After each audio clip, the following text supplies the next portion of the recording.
সেই সমস্যাগুলো সমাধান করার জন্য আজকের ভিডিওটা। অর্থাৎ সামনের ভিডিওগুলো কি ভিডিও আসবে বা কি সমস্যা হতে পারে একটা ড্রোন তৈরি করতে গেলে, সেটা নিয়ে আমি একটু আলোচনা করব।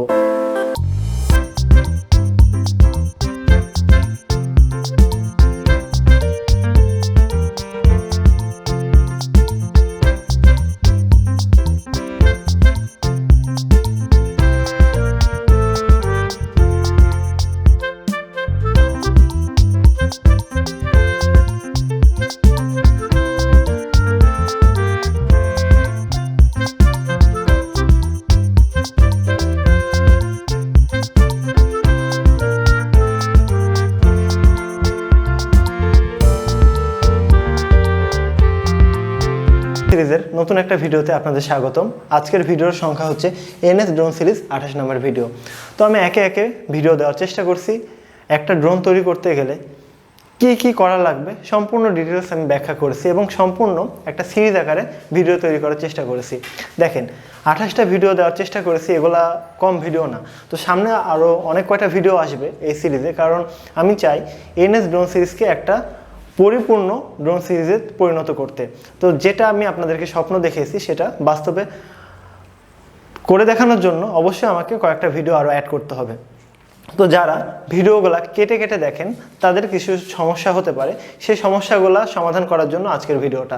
অর্থাৎ সামনের ভিডিওগুলো কি ভিডিও আসবে বা কি সমস্যা হতে পারে একটা ড্রোন তৈরি করতে গেলে, সেটা নিয়ে আমি একটু আলোচনা করব। তো প্রথমে আসি, দেখেন আপনারা যারা ড্রোন তৈরি করেন তো পরিপূর্ণ টিউটোরিয়াল পান না বলে আপনারা সাকসেস হন না। তো ইউটিউবে অনেক ভিডিও আছে, অনেক পদক্ষেপ ভুল পদক্ষেপ নেয় আর কি। তো সেই ভুল পদক্ষেপ নেওয়ার কারণে তারা ড্রোন সম্পূর্ণ তৈরি করতে পারে না। তো আমার সিরিজটা দেখবেন তুলনামূলক সম্পূর্ণ সিরিজে ভিডিওগুলোর লেন্থ অনেক বেশি। তো আমি এমন একটা মানুষ যে একটা ছোট মানুষকে দিয়েও ড্রোন তৈরি করিয়ে নিয়েছি, মাত্র 12 বছরের ছেলে। তো সে যদি সাকসেস হয় তাহলে আপনি পারবেন না কেন? আপনি অবশ্যই পারবেন।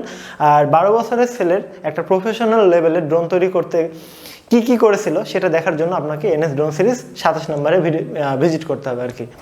এখন আসি যে একটা ড্রোন তৈরি করতে গেলে আপনাদের কি সমস্যা হতে পারে। দেখেন, তো ধরেন এটা আমার একটা ড্রোন, এটা রিমোট। তো আমরা একটা বেসিক ড্রোন তৈরি করতে গেলে কি সমস্যা হতে পারে সেটা আমরা একটু আলোচনা করব। হ্যাঁ, তো সামনে যে এই ভিডিওগুলো আসবে এই সমস্যাটা সমাধান করার জন্য তো আমি কয়েকটা জিনিস নোট করে রেখেছি ডায়েরিতে। তো দেখেন, প্রথম সমস্যা হচ্ছে ড্রোনটা ওড়ার সময়, এই যে ড্রোনটা যখন উড়বে আকাশে, ওড়ার সময় খুব দ্রুত এভাবে ঘুরতে উড়বে, এরকম বন করে ঘুরতে আকাশে উড়বে। তো এরকম যদি ঘুরতে আকাশের দিকে উড়ে তাহলে কিন্তু আপনি কোনোভাবে ড্রোনটাকে কন্ট্রোল করতে পারবেন না। আমরা জানি যারা ড্রোন বানায় কোনো একদিকে ফরওয়ার্ড রাখি, কোনো একদিকে পেছন, কোনোটা আসলে সামনের সাইড, কোনোটা পেছনের সাইড। তো ড্রোনটা ওড়ানোর সময় যদি বন করে ঘুরতে থাকে তাহলে তো আপনি কোনটা সামনে কোনটা পিছে বুঝতেও পারবেন না, আর আপনি কন্ট্রোলও করতে পারবেন না যে ডানে নিয়ে যাবেন কিভাবে, বামে নিয়ে যাবেন কিভাবে, সামনে নিয়ে যাবেন কিভাবে, পিছে নিয়ে যাবেন কিভাবে।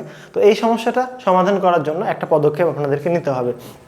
তো সেই জন্য সামনে আরও একটা ভিডিও আসবে।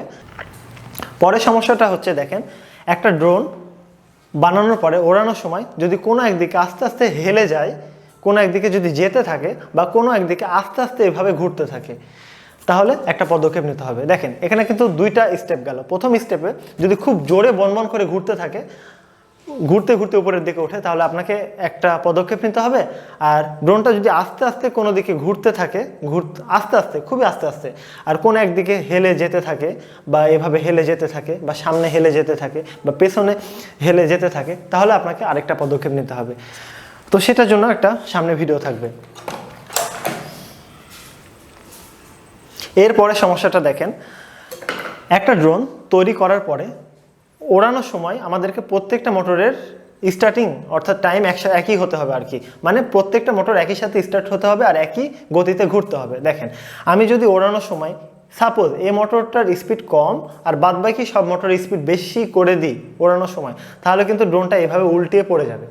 তো আমাদের এই ড্রোনটা কন্ট্রোল করার জন্য দেখেন 4টা মোটর আছে, আর এর ভর কেন্দ্র কোথায় থাকে? মাঝখানে। তো ভর কেন্দ্র ঠিক রেখে তো আমাকে ড্রোনটাকে উড়াইতে হবে। তো এখন দেখেন, যদি আমার সব মোটর একসাথে স্টার্ট না হয়, তো যে মোটরটা সব থেকে কম গতিতে স্টার্ট হবে সেই দিকে ড্রোনটা হেলে যাবে বা সম্পূর্ণ ড্রোনটা ক্র্যাশ করবে, এভাবে ঘুরে উল্টিয়ে ক্র্যাশ করবে। তো সেই সমস্যাটা সমাধান করার জন্য আপনাকে একটা পদক্ষেপ নিতে হবে, সেটার জন্য সামনে একটা ভিডিও আসবে। তারপরে কি সমস্যা হতে পারে সেটা আমরা দেখার চেষ্টা করি। তারপর আরেকটা সমস্যা হচ্ছে, দেখেন একটা ফ্লাইট কন্ট্রোলারে, অর্থাৎ বিভিন্ন রকম ফ্লাইট কন্ট্রোলার আপনি ড্রোনে ব্যবহার করতে পারেন, তবে যারা প্রথমবার ড্রোন তৈরি করেন তারা কে দিয়ে তৈরি করেন এটা আমি জানি। তো এই ফ্লাইট কন্ট্রোলারে একটা অ্যাডভান্স লেভেলের জিনিস আছে, সেটা হচ্ছে এখানে ব্যাটারি ভোল্টেজ মাপা যায় এবং সেই সাথে সে ভোল্টেজটাকে সাপেক্ষ রেখে একটা অ্যালার্ম সেট করা যায়। অর্থাৎ আপনি যদি চান যে আপনার 14 ভোল্ট চার্জ স্টোর করে একটা ব্যাটারি, সে ভোল্টেজটা যখন 10.5-এ নেমে আসবে তখন সিগন্যাল দেবে, তখন আপনি সিগন্যালটা পাওয়ার পরে ড্রোনটাকে নামিয়ে নিলে আপনার ড্রোনটা আকাশে ক্র্যাশ করবে না। তো হঠাৎ করে যদি ড্রোনটা উঠতে উঠতে মানে চার্জ শেষ হয়ে যায় তাহলে তো ক্র্যাশ করে সম্পূর্ণ টাকাটাই মানে নষ্ট। তো সেই সমস্যাটা সমাধান করার জন্য আপনি অ্যালার্মও সেট করতে পারবেন, সেই সাথে ভোল্টেজটা আগে তো মাপতে হবে। তো সেই ভোল্টেজটা কেকে 2.1.5 ফ্লাইট কন্ট্রোলার দিয়ে কীভাবে মাপতে হয় সেটা দেখার জন্য আমরা একটা পদক্ষেপ নেব, সেই সাথে একটা অ্যালার্ম সেট করব ভোল্টেজ, অর্থাৎ এই ভোল্টেজে আসলে সে অ্যালার্ম দেবে। তো সেটার জন্য সামনে একটা ভিডিও থাকবে। তারপরে ভিডিওটা আসবে একটা ড্রোনের যে ব্যাটারিগুলো আমরা ব্যবহার করি, অর্থাৎ লিপো ব্যাটারি। আমি এর আগের ভিডিওতে দেখিয়েছি যে B3 Pro চার্জার দিয়ে কীভাবে চার্জ করতে হয় বা ব্যালেন্স চার্জার দিয়েও কীভাবে চার্জ করতে হয়, ভিডিওর মধ্যে আমি দেখিয়েছি, কিন্তু ভিডিওগুলো লম্বা হওয়ার কারণে অনেকে আছে সম্পূর্ণ ভিডিও দেখেননি বলে আপনারা সমস্যাটার সমাধান করতে পারেন না। তো আমি একটা ভিডিও করব, সেটা হচ্ছে লিপো ব্যাটারিকে ব্যালেন্স চার্জার অর্থাৎ স্মার্ট ব্যালেন্স চার্জার দিয়ে চার্জ কীভাবে করতে হয়। হ্যাঁ, B3 Pro ব্যালেন্স চার্জার ঠিক আছে, তবে ওটা স্মার্ট ব্যালেন্স চার্জার না। তো সেই সকল চার্জার, শুধু ব্যালেন্স চার্জার যেগুলোর ব্যালেন্স পোর্টে সংযোগ করতে হবে এবং পাওয়ার পোর্টেও ব্যাটারির তারটা সংযোগ করতে হবে, সেগুলো হচ্ছে ব্যালেন্স চার্জার। তো আমি সেটা নিয়ে একটা ভিডিও করব। আর একটা ব্যাটারির লাইফ সাইকেল ডিপেন্ড করে তার চার্জারের উপরে। চার্জার যত ভালো হবে তত বেশি দিন সে টিকবে আর কি। তারপরেও এই চার্জারের কিছু প্রসেস আছে চার্জ করার জন্য, সেই প্রসেসগুলো যে চার্জারগুলো অনুসরণ করবে সেটা হচ্ছে বেস্ট চার্জার। তো একটা ব্যাটারি অনেক ধরনের হতে পারে, 2200 মিলি অ্যাম্পিয়ার, তারপরে 4200 মিলি অ্যাম্পিয়ার, তারপরে 5400 মিলি অ্যাম্পিয়ার। তো B3 Pro চার্জার দিয়ে আপনি খুব জোর 2200 মিলি অ্যাম্পিয়ারের ব্যাটারি চার্জ করতে পারবেন, আর 2 সেল আর 3 সেল।